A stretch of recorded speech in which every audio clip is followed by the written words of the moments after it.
തമിഴിലെ അനിയുടെ കല്യാണ ദിവസത്തിൻ്റെ ഒരു കഥയാണ് കേട്ടോ പറയുന്നത്. അങ്ങനെ അനാമികയുടെയും അനിയുടെയും കല്യാണമൊക്കെ തീരുമാനിക്കുന്നുണ്ട്. ഈ സമയത്ത് അനാമിക നന്ദുവിൻ്റെ വീട്ടിലേക്ക് വന്നിട്ട് നന്ദുവിനോട് പറയാണ്, നന്ദു എന്നെക്കാട്ടിലും അവൻ്റെ കാര്യം നീയാണ്, കാര്യം ഫ്രണ്ടെന്നൊക്കെ പറഞ്ഞാലും എന്നെക്കാളും സ്നേഹിക്കുന്നത് നിന്നെ തന്നെയാണ്.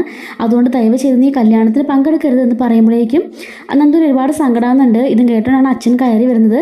അത് ശരിയെങ്കിൽ ഞാൻ പോയിട്ട് വരാമെന്ന് പറഞ്ഞിട്ട് അനാമിക പെട്ടെന്ന് അവിടെ നിന്ന് എസ്കേപ്പ് ആവുന്നുണ്ട്. അങ്ങനെ നന്ദു ഇടുന്ന പൊട്ടിക്കറിയുമ്പോഴേക്കും നമ്മുടെ അച്ഛനെ സമാധാനിപ്പിക്കുന്നുണ്ട് കേട്ടോ. അങ്ങനെ തമിഴിലെ കഥയാണ് കേട്ടോ പറയുന്നത്. അങ്ങനെ അവിടെ ഹൽദി ആഘോഷങ്ങളൊക്കെ പൊടിക്കുകയാണ്. അങ്ങനെ ഓരോരോ ഫംഗ്ഷനൊക്കെ നടന്നുകൊണ്ടിരിക്കുകയാണ്. ഇതേ സമയത്ത് എല്ലാവരും വൈഫിൻ്റെ കയ്യിലും മൈലാഞ്ചി വെച്ചിടണമെന്ന് പറഞ്ഞിട്ട് എല്ലാവരും ഓരോരുത്തരുടെ ഭാര്യമാരുടെ കയ്യിൽ മൈലാഞ്ചി വെച്ച് കൊടുക്കുന്നുണ്ട്. ആദർശാണെങ്കിൽ നല്ല ഡിസൈനൊക്കെ വരച്ചവരുടെ കയ്യിൽ മെഹന്തിയൊക്കെ ഇട്ട് കൊടുക്കുകയാണ്. അങ്ങനെ എല്ലാവരും ഡാൻസും ആഘോഷവും ഒക്കെ ഭയങ്കരമായിട്ട് തകർത്ത് ആടിക്കൊണ്ടിരിക്കുകയാണ് കേട്ടോ. അങ്ങനെ ഇതേ സമയത്ത് തന്നെ നമ്മുടെ ജലജയാണെങ്കിൽ എല്ലാവരും ഇന്ന് കുടിച്ചു മറിയട്ടെ എന്നും പറഞ്ഞിട്ട് സോഫ്റ്റ് ഡ്രിങ്ക്സിനകത്തൊക്കെ വന്നിട്ട് ഓരോ വോഡ്ക്കയൊക്കെ കലക്കി വെക്കുന്നുണ്ട്. അപ്പോൾ ഇതറിയാതെ എല്ലാവരും എടുത്ത് കുടിക്കുകയൊക്കെ ചെയ്യുന്നുണ്ട് കേട്ടോ. അങ്ങനെ നമ്മുടെ നന്ദു അങ്ങോട്ടേക്ക് വരുന്നത്, നന്ദു അച്ഛനും കൂടിയിട്ട് ആ ഫംഗ്ഷനിലേക്ക് വരുന്നുണ്ട്. ഇത് കണ്ടിട്ട് അനാമിക ആലോചിക്കുകയാണ്, ഈശ്വര എന്തിനാണ് ഇവൾ ഇങ്ങോട്ടേക്ക് വരുന്നത്? ഇവൾ എൻ്റെ ജീവിതം നശിപ്പിക്കും, ഇവളെ കണ്ടാൽ അപ്പം തന്നെ അനിയുടെ മൂഡ് മാറുമല്ലോ എന്ന് ആലോചിക്കുന്നുണ്ട്.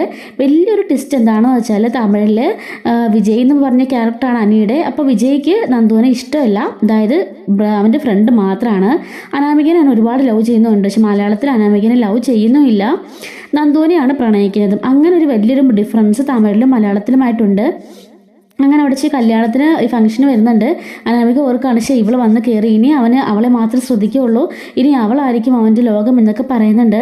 അങ്ങനെ ഡാൻസ് കളിക്കാൻ, കപ്പിൾ ഡാൻസ് കളിക്കാൻ പറയുമ്പോഴേക്കും അനാമികയും അവനുമായിട്ട് അനിയുമായിട്ട് ഭയങ്കര ക്ലോസ് ആയ രീതിക്കൊക്കെ ഡാൻസ് കളിക്കുകയാണ്. ഇത് കാണുമ്പോഴേക്കും നന്ദുവിന് ഭയങ്കരമായിട്ട് ദേഷ്യം വരുന്നുണ്ട്. അവളൊപ്പം അവിടെ ഇരുന്ന കൂൾ ഡ്രിങ്ക്സ് എടുത്ത് കുടിക്കുകയാണ്. പക്ഷെ അതിൽ വോഡ്ക മിക്സ് ആയിട്ടുണ്ടെന്ന് അവൾക്ക് അറിയില്ലായിരുന്നു. അവൾ ആ ദേഷ്യത്തിൽ കുറേ എടുത്തങ്ങ് കുടിച്ചിട്ട് ഇങ്ങനെ ലെക്ക് കെട്ടിങ്ങനെ ഇരിക്കുകയാണ്. പെട്ടെന്ന് ചാടി എഴുന്നേറ്റ് അവളെ സ്റ്റേജിലേക്ക് പോയിട്ട് നന്ദു അനിയനെ ഇങ്ങനെ കെട്ടിപ്പിടിക്കുന്നുണ്ട്. അനിയൻ നീ ഇല്ലാതെ എനിക്കൊരു ജീവിതമില്ല, എനിക്ക് നിന്നെ ഒരുപാട് ഇഷ്ടമാണ്, ഞാൻ നിന്നെ ഒരുപാട് സ്നേഹിക്കുന്നുണ്ട് എന്നൊക്കെ പറഞ്ഞ് കെട്ടിപ്പിടിക്കുന്നത് കണ്ടിട്ട് അനന്തപുരിയിലുള്ളവരും അനാമികയുടെ വീട്ടുകാരും ആ ഗസ്റ്റുകളും എല്ലാവരും ഞെട്ടിത്തെറിച്ച് നിൽക്കുകയാണ്. ഉടനെ സോറി നയന ചോദിക്കണം, നന്ദു എന്തായി കാണിക്കുന്നതെന്ന് പറഞ്ഞിട്ട് പിടിച്ച് മാറ്റുന്നുണ്ട്.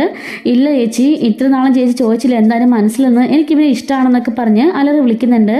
അപ്പോഴേക്കും വിജയ്, അതായത് അനി പറയുന്നുണ്ട്, നന്ദു എനിക്കിഷ്ടം അനാമികനെയാണ്, അല്ലാതെ നിന്നെ അല്ല, നീ എൻ്റെ ഫ്രണ്ട് മാത്രമാണ്.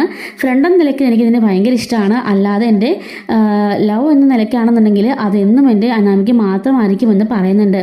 തമിഴിൽ ഇങ്ങനെയാണ് സംഭവിക്കുന്നത്, പക്ഷെ മലയാളത്തിൽ നമ്മുടെ അനിക്ക് നന്ദുവിനെ ഇഷ്ടമാണല്ലോ. അപ്പോൾ ഈ ഒരു വാക്ക് കേൾക്കാൻ വേണ്ടി കാത്തിരിക്കുകയാണല്ലോ. അപ്പോൾ നന്ദു വന്ന് കയറുമ്പോഴേക്കും എന്തായിരിക്കും പറയാൻ പോകുന്നതെന്നുള്ളത് നമുക്ക് അറിയില്ല. അതെന്തായാലും നമ്മൾ കാത്തിരുന്ന് തന്നെ കാണണം. തെലുങ്കിലും ഹിന്ദിയിലും തമിഴിലും ഒക്കെ തന്നെ അനിക്ക് നന്ദുവിനുള്ളത് ജസ്റ്റ് ഫ്രണ്ട്ഷിപ്പ് മാത്രമാണ്. മലയാളത്തിലാണ് അതൊന്ന് ചേഞ്ച് ആക്കി പിടിച്ചിരിക്കുന്നത്. അങ്ങനെ അപ്പോഴേക്കും ജാനകി ഉണ്ടല്ലോ, ജാനകി ആണെങ്കിലും എന്താ നയന ഇത്, നിൻ്റെ അനിയത്തിയല്ലേ ഇത് ഇങ്ങനെ ഒന്ന് കാണിക്കുന്നതൊക്കെ പറയുമ്പോഴേക്കും ജലജ അവസരം മുതലാക്കുകയാണ്.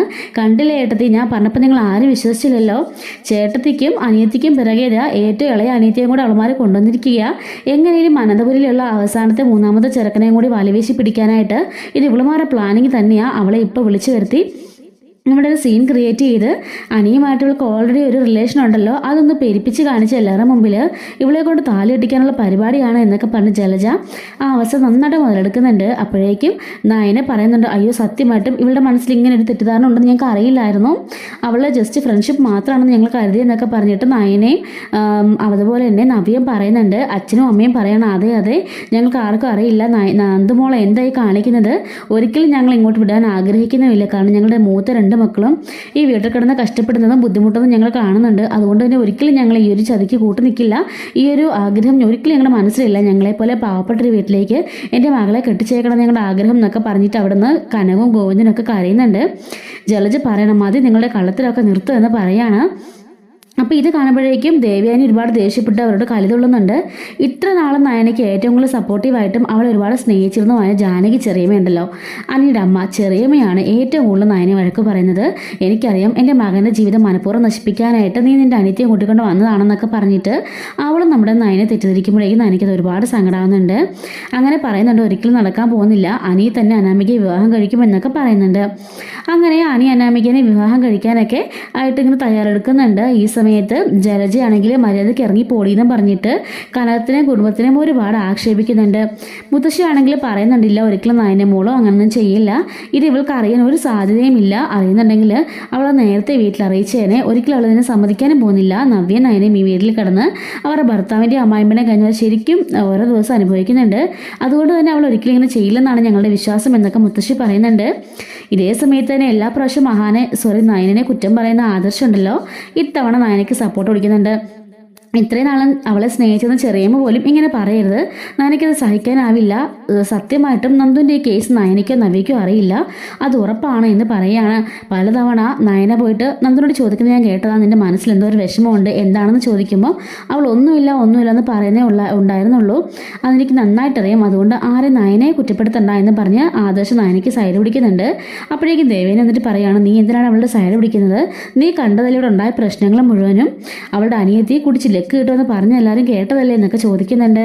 ഇവളുമാരുടെ പണി ഇത് തന്നെയാണ്, വലിയ വീട്ടിൽ ചെക്കന്മാരെ വലവീശി പിടിക്കാൻ. മൂത്ത രണ്ടവളുമാരും അവളുടെ അമ്മയുടെ വാക്ക് കേട്ട് ആ കാര്യങ്ങൾ സാധിച്ചു, അവളുടെ അമ്മ മനഃപൂർവ്വം വിളിച്ചു വരുത്തിയായിരിക്കും എന്നൊക്കെ പറയുമ്പോഴേക്കും കനകം ദേഷ്യപ്പെടുന്നുണ്ട്.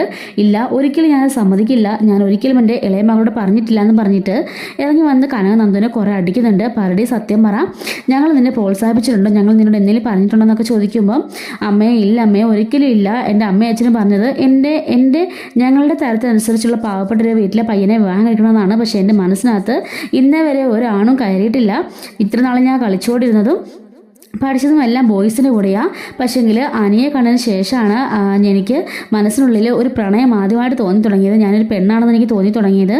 അതുകൊണ്ടാണ് അവനോട് എനിക്കിത് പറയണം തോന്നിയത്. ഈ സമയത്ത് അറിയാതെ ആ ജ്യൂസ് കുടിച്ചപ്പം എനിക്ക് എന്തോ പോലെ തോന്നി, അതുകൊണ്ട് ഞാൻ പറഞ്ഞിട്ട് ക്ഷമിക്കണം എന്ന് പറഞ്ഞിട്ട് നന്ദു അവിടെ നിന്ന് തിരിച്ചു പോകുന്നുണ്ട്. അങ്ങനെ പിറ്റേ ദിവസം ആവുന്നുണ്ട്. അനാമിക ഓർക്കാണ്, ഈശ്വര ഇന്നും അവൾ അലമുണ്ടാക്കാതിരുന്നാൽ മതിയായിരുന്നു എന്നൊക്കെ പറയുന്നുണ്ട്.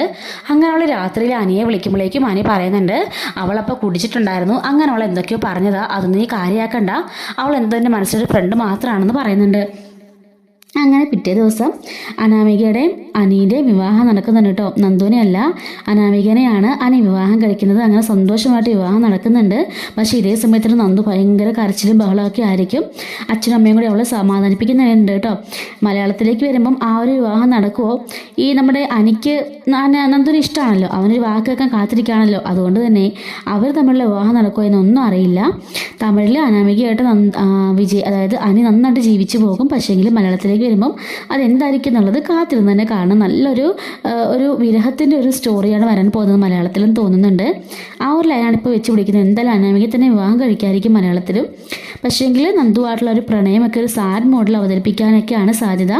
അതിനുശേഷം നമ്മുടെ നന്ദുവിനും അനിയുടെയും വിവാഹം, അവരുടെ പ്രണയം വിജയിക്കുമോ എന്നറിയണം. അത് വിവാഹം കഴിഞ്ഞിട്ട് കുറേ ട്വിസ്റ്റുകളൊക്കെ വരുന്നുണ്ട്, എന്താണെന്നൊക്കെ ഉള്ളത് നമ്മൾ അടുത്ത വീഡിയോയിലൂടെയൊക്കെ ചർച്ച ചെയ്യാം കേട്ടോ. മിസ് അവതരിക്കാൻ ചാനൽ സബ്സ്ക്രൈബ് സപ്പോർട്ട് ചെയ്യണേ. Thanks for watching.